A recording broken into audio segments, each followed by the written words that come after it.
Boys and girls, this is my turtle. He lives inside his shell. He likes his home very well. He pokes his head out when he wants to eat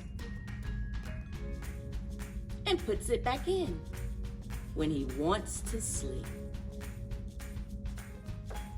And my turtle is always satisfied, but he has a friend who's never satisfied.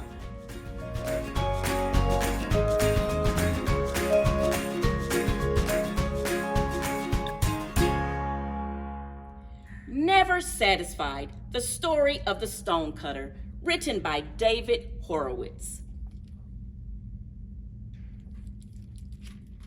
Once there was an old stonecutter named Stanley.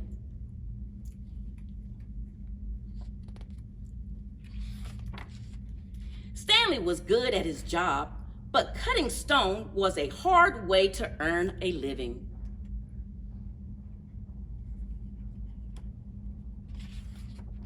One day, on his way back from the rocky quarry, Stanley noticed a businessman just sipping tea.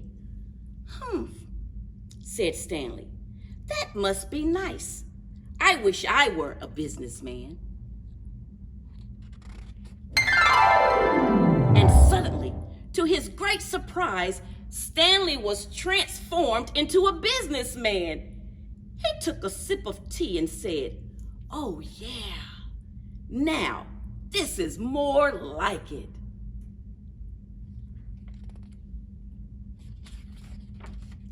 But soon, outside his window, there was a wild commotion.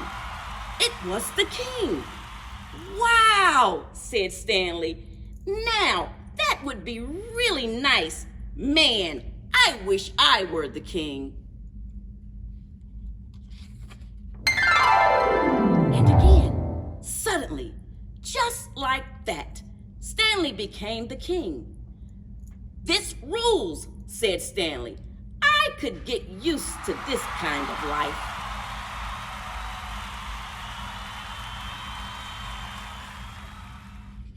But before long, the sun beat down on Stanley, and he grew weary. He lowered his crown and said, "Dude, I should be the sun. Everyone would look up to me if I were the sun."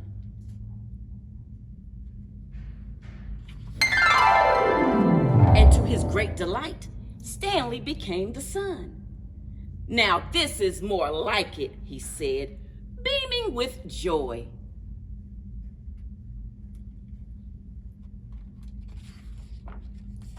But before long, a black cloud appeared and darkened the sky.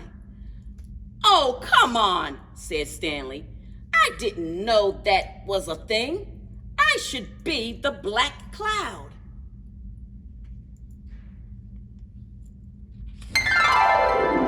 And of course, just like that, he was. Being a black cloud suited Stanley, he let loose a mess of rain and lightning.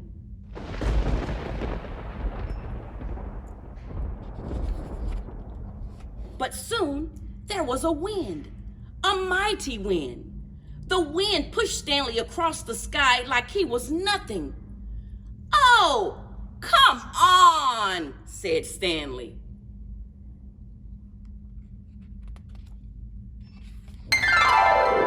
Well, you know what happened next? As soon as he decided that he should be the wind, Stanley became the wind. "Now, this is what I'm talking about," said Stanley. "Nothing can stop me now."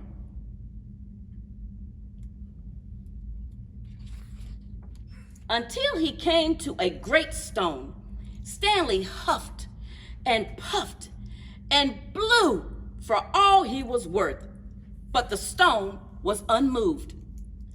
"I should be the great stone," howled Stanley. And of course, he became the great stone.